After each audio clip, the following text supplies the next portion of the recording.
अस्सलाम वालेकुम। हमारा एक छोटा सा टॉपिक रह गया था जो कि ब्लॉक 2 की फार्माकोलॉजी का पार्ट है जिसका नाम है लोकल एनेस्थेटिक्स। तो आज हम इसको कवर करेंगे। छोटा सा टॉपिक है और बहुत ईजी है। So what are local anaesthetics? ये वो ड्रग्स हैं जो कि हमारे पास लॉस ऑफ सेंसेशन प्रोड्यूस करती हैं, यानी सेंसरी लॉस हो जाता है जिस जगह पर हम लोकल एनेस्थेटिक अप्लाई करते हैं, और ये रिवर्सिबल लॉस ऑफ सेंसेशन होता है। और इसकी वजह से ये क्यों हम यूज़ करते हैं ताकि हम पेन ट्रांसमिशन को स्टॉप कर दें। ठीक है, और डिफरेंट सर्जिकल प्रोसीजर्स के लिए, डिफरेंट मेडिकल प्रोसीजर्स के लिए हम जो है लोकल एनेस्थेटिक्स को यूज़ करते हैं। ठीक है, local anaesthetics are local only because of how they are administered. Because local हम इसलिए कहते हैं कि because they are different for every region, ये रीजन वाइज वेरी करते हैं। हर चीज़ के लिए डिफरेंट लोकेशन पर हम लोकल एनेस्थेटिक को दे रहे होते हैं। ठीक है, उसके बाद हमारे पास है ये कुछ हिस्ट्री है कि सबसे पहला जो लोकल एनेस्थेटिक यूज़ हुआ था that was cocaine. It was natural cocaine and then इसका जो सिंथेटिक बना था इट वाज लिग्नोकेन। ओके, उसके बाद अब हमें एक लोकल एनेस्थेटिक में क्या-क्या चीज़ें डिज़ायरेबल प्रॉपर्टीज़ होती हैं जो कि एक लोकल एनेस्थेटिक में होनी चाहिए। It should not be irritating. ठीक है, क्योंकि आपने उससे स्किन पर, आपने उसे म्यूकस मेम्ब्रेन्स पर या आपने थ्रू इंजेक्शंस आपने उसे देना है, तो it should not be irritable.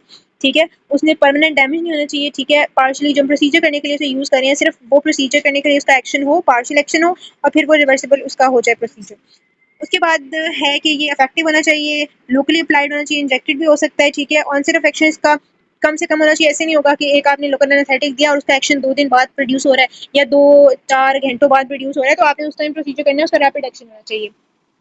ठीक है, और ड्यूरेशन ऑफ एक्शन इतना लॉन्ग होना चाहिए कि आप उस प्रोसीजर को या जो सर्जरी हो रही है उसको उतने टाइम में कवर कर लें। ऐसा नहीं हो कि ड्यूरिंग सर्जरी उस एक्शन, उसका जो लोकल एनेस्थेटिक है उसका एक्शन खत्म हो जाए और जो है वो प्रॉब्लम क्रिएट हो जाए उससे।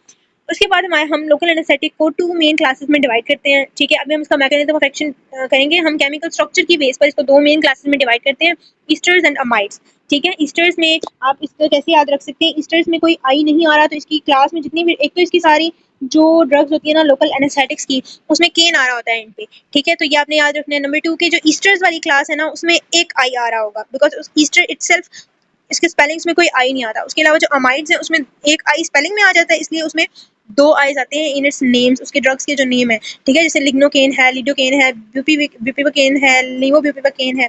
ठीक है, तो इनमें 2 आईज आ रही हैं। कैन यू सी, एक आई प्राइलोकेन है, तो जैसे प्राई एक आई अब है, फिर केन में एक आई आ रहा है, तो आप इस तरह से इसको याद कर सकते हैं। जैसे मैंने पिछले लेक्चर में बताया था कि IUM आ रहा होता है जो न्यूरोमस्कुलर ब्लॉकर्स हैं उनके नेम के साथ। ठीक है, तो उस तरह से आप याद रखते हैं। लोकल एनेस्थेटिक्स में केन आ रहा होता है और ईस्टर्स में एक आई होता है, अमाइड्स में 2 आई होते हैं।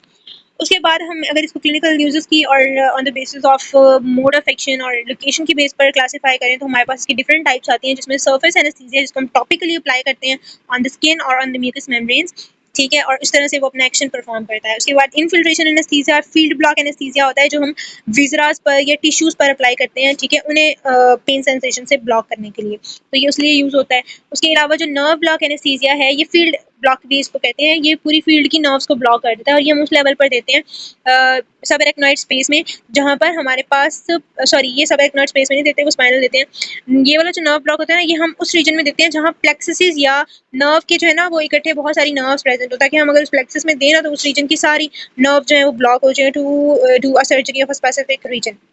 इसकी भी एग्जांपल देखिए, आपको भी एग्जांपल्स लर्न करने की जरूरत नहीं है। ठीक है, आपको बस एक अमाइड्स की जो प्रोटोटाइप ड्रग है उसका पता होना चाहिए। जैसे अमाइड्स की, ईस्टर्स की प्रोटोटाइप ड्रग है प्रोकेन। ठीक है, कोकेन और प्रोकेन। और अमाइड्स की जो प्रोटोटाइप ड्रग है ना वो है लिडोकेन और लिग्नोकेन। ठीक है, ये तो ये आपने ये 2 नेम्स लाजमी याद रखने हैं। ठीक है, उसके अलावा स्पाइनल एनेस्थीसिया जो है, स्पाइनल एनेस्थीसिया क्या होता है, उसमें हम स्पाइनल एनेस्थीसिया देते हैं हम सब एरेक्नॉइड स्पेस में। यू नो के स्पाइनल कॉर्ड को 3 लेयर्स ने कवर किया होता है, मेनिंजेस की, ड्यूरा मैटर, पिया matter, dura mater, arachnid matter and पिया मैटर। तो जो है वो जो सब एरेक्नॉइड के नीचे वाली जो स्पेस होती है ना उसमें हम इसको देते हैं। ठीक है, और ये जो है वो लोअर लंबर के नीचे सैक्रल और लोअर लंबर सेगमेंट्स में इसको हम देते हैं to do different procedures on the lower limbs और द पेल्विस और लोअर एब्डोमेन वाले पार्ट्स में। ठीक है, तो उसकी सर्जरीज के लिए हम स्पाइनल एनेस्थीसिया देते हैं। जो एपिड्यूरल एनेस्थीसिया है वो भी बस, इसमें डिफरेंस क्या है, उसमें सब एरेक्नॉइड स्पेस में देते थे, इसमें एपिड्यूरल स्पेस में देते हैं। ठीक है, ड्यूरा मैटर के ऊपर वाली स्पेस में देते हैं।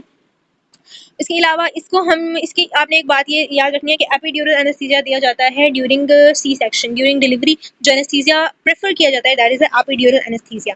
ठीक है, उसके अलावा जो एनेस्थीसिया यूज इन ऑप्थेमोलॉजी, इसको आपको भी जरूरत नहीं है। उसके अलावा अगर हम इसके मैकेनिज्म की बात करें तो आपने इसका मैकेनिज्म याद रखना है, it works by blocking sodium channels. अब हमने नर्व टू नर्व ट्रांसमिशन को रोकना है, यानी साइनेप्स को ट्रैवल करने से रोकना है। ठीक है, साइनेप्स ट्रैवल करती है फ्रॉम वन न्यूरॉन। अगर आप लास्ट लेक्चर सुने तो मैंने उसमें न्यूरोमस्कुलर जंक्शंस में बताया था कि साइनेप्स के लेवल पर किस तरह ट्रांसमिशन होती है। वो न्यूरॉन टू मसल थी, न्यूरॉन टू न्यूरॉन भी सेम प्रोसीजर होता है।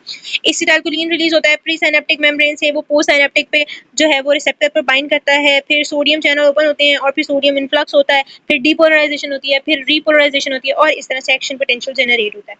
ठीक है, अगर हम सोडियम चैनल्स को ब्लॉक कर दें तो नहीं जनरेट होगा, सिनेप्टिक ट्रांसमिशन नहीं होगी। ठीक है, लेट्स सपोज पेन फाइबर्स हैं, वो तो पेन लेकर नहीं जाएंगे टुवर्ड्स द ब्रेन और आपको पेन फील नहीं होगी।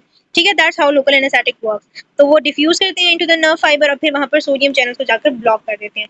ठीक है, तो ये फेजेस बताई हुई है कि सबसे पहले सोडियम इन्फ्लक्स होता है, फिर डीपोलराइजेशन फेज में, फिर जो है वो पोटेशियम का इफ्लक्स होता है रिपोलराइजेशन फेज में।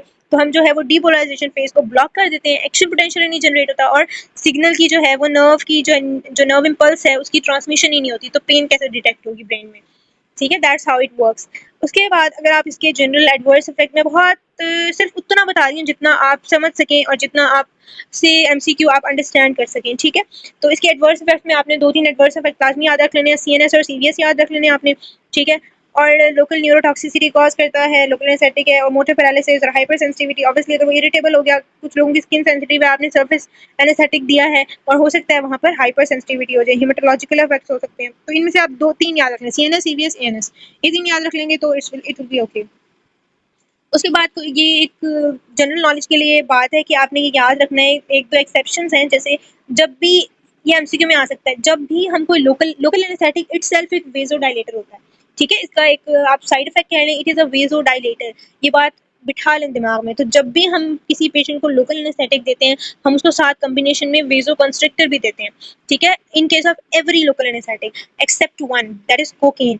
कोकेन क्योंकि इटसेल्फ वेज़ोकंस्ट्रिक्टर भी होता है, ये वेज़ोडाइलेटर नहीं होता, दैट्स वाई हम इसके साथ वेज़ोकंस्ट्रिक्टर नहीं देते। अगर आप ऐसे पेशेंट को जिसको आप कोकेन दे रहे हैं, आप उसको वेज़ोकंस्ट्रिक्टर भी दे देंगे तो उसके ड्रास्टिक इफेक्ट्स होंगे, उसकी पूरी बॉडी की जो वेसल्स हैं वो कंस्ट्रिक्ट हो जाएंगी।